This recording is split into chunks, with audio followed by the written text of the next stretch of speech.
આસારામ અને નારાયણ સાંઈને ફાંસીની સજા આપવાની માંગણી સાથે ઉત્તર પ્રદેશના વૃંદાવનના એક સામાજિક કાર્યકરે ભુજમાં કલેક્ટર કચેરી સમક્ષ એક દિવસના ધરણા કર્યા હતા।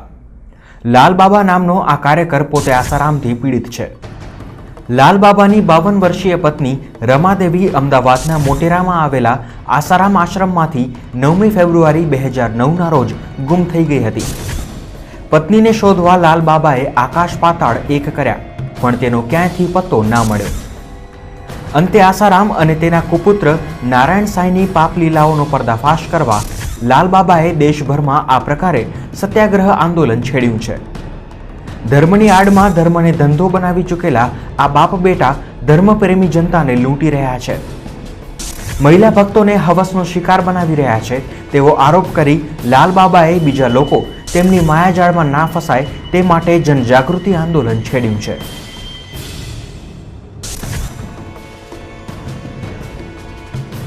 मैं पूरे देशवासियों को इस सत्याग्रह के माध्यम से बताना चाहूँगा, हर जिले में जाकर के देशवासियों को जन जागरूकता अभियान के माध्यम से बताना चाहूँगा कि धर्म के आड़ में धार्मिक चोला पहनकर धर्म का व्यापार कर, धर्म की दुकान खोलकर हमारे जो धर्म प्रेमी देशवासी हैं उनको लूट कर ठग कर अपना खजाना भर रहे हैं और माँ बहन बेटियों को हवस का शिकार बना रहे हैं। ऐसे पाखंडी ढोंगी साधुओं से देशवासी बचें और मेरी मुख्य मांग है आसाराम और नारायण को फांसी की सजा हो। ये मेरी मुख्य मांग है। मेरी आवाज़ देशवासी सुने। मैं देशवासियों को बताना चाहूँगा कि कम से कम आप देशवासी बचें।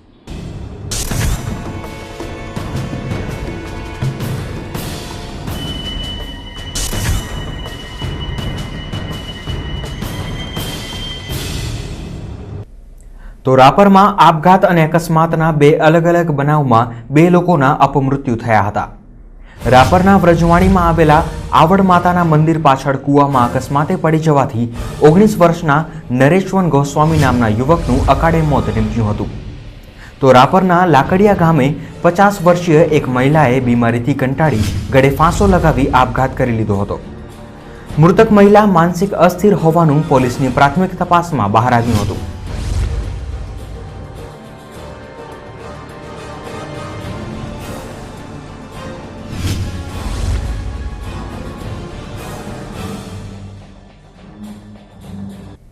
કંડલાથી મુન્દ્રા બંદરે રવાના કરાયેલા 8.5 લાખની કિંમતના આઇસોપ્રોપાઇલ આલ્કોહોલને ટેન્કરના ડ્રાઈવરે બારોબાર સગેવગે કરી દીધું હોવાની ફરિયાદ કંડલા પોલીસ મથકે નોંધાઈ છે।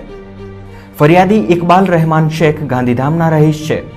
તેમણે આપેલી ફરિયાદમાં જણાવ્યું છે કે ગત 5મી ડિસેમ્બરે રાત્રે તેમણે સરવા કેમ્પ નજીક આવેલી આઈએમસી કંપનીમાંથી તેમણે ટેન્કરમાં આઇસોપ્રોપાઇલ આલ્કોહોલનો જથ્થો મુન્દ્રા બંદરે મોકલવા રવાના કર્યો હતો। જો કે આ ટેન્કર મુન્દ્રા પોર્ટ ખાતે અનલોડ થયું જ ન હતું। તપાસ કરતા આ ટેન્કર મુન્દ્રામાં એક ખુલ્લી જગ્યા પર બિનવારસુ હાલતમાં પડેલું મળી આવ્યું હતું। ટેન્કરમાંથી 9450 મેટ્રિક ટન આલ્કોહોલનો જથ્થો ઓછો થયેલો જણાયો હતો। આ અંગે ખારી રોહરના ટેન્કર ચાલક અશોક રામેશ્વર રાવ યાદવ સામે ફરિયાદ નોંધાવાઈ છે। ઉલ્લેખનીય છે કે આ કેમિકલ સેકન્ડરી આલ્કોહોલ તરીકે વિવિધ ઉત્પાદનોમાં વપરાય છે।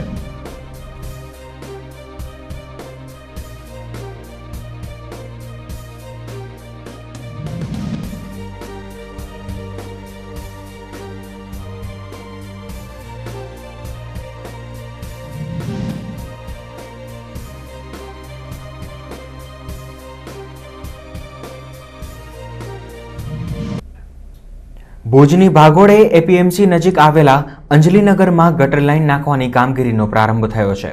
આ કામગીરી સામે અંજલીનગરના રહીશોમાં ભારે વિરોધ અને આક્રોશ પ્રવર્તી રહ્યા છે। અહીંના રહીશોનો આરોપ છે કે જીયુડીસીએ જે સર્વે કર્યો હતો તે ઓફિસમાં બેઠા બેઠા જ કર્યો હતો, જેથી ગટર લાઇનની કામગીરીમાંથી 50% વિસ્તાર બાકાત રહી ગયો છે। શહેરી વિકાસ યોજના અંતર્ગત નગરપાલિકાને મળેલી 72 કરોડની ગ્રાન્ટમાંથી આ કામગીરી હાથ ધરાઈ છે। જીયુડીસીએ કરેલા સર્વેના આધારે પાણી પુરવઠા અને ગટર વ્યવસ્થા બોર્ડે ગટર લાઇન પાથરવાની કામગીરી શરૂ કરી છે.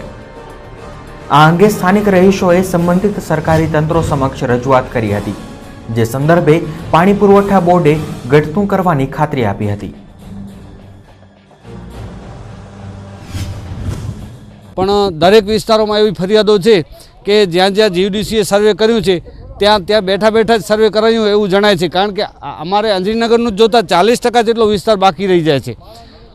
જે બાબતે અમોએ આજે સવારે પ્રથમ નગરપાલિકા અને ત્યારબાદ પાણી પુરવઠાના અધિકારીઓ સમક્ષ આ રજૂઆત કરતા તેઓશ્રીએ ખુદ અત્યારે પાણી પુરવઠાના ડેપ્યુટી ઇન્જિનિયરશ્રી અને તમામ અધિકારીઓ અત્રે આવી અને રૂબરૂ મુલાકાત લીધી.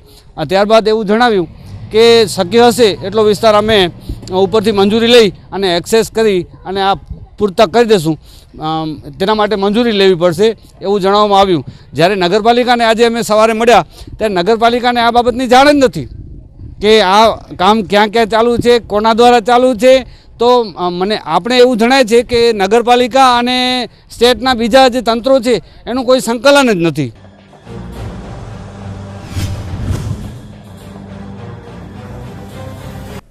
કચ્છમાં હૃદયરોગ, ઘૂંટણ અને મોઢાના કેન્સરના રોગનું પ્રમાણ ઘણું ઊંચું છે. ત્યારે અમદાવાદની Narayana multi speciality hospital Indian medical એસોસિએશનના સંયુક્ત ઉપક્રમે ભુજની લાયન્સ ક્લબે એક મેગા આરોગ્ય કેમ્પનું આયોજન કર્યું છે. રવિવારે 15 ડિસેમ્બરે લાયન્સ હોસ્પિટલમાં યોજાનારા આ મેડિકલ કેમ્પમાં 3 રોગના સુપર સ્પેશિયાલિસ્ટ તબીબો તેમની સેવા આપશે. કેમ્પના સ્થળે જવા આવવા માટે ભુજથી વાહનની વ્યવસ્થા કરાઈ છે.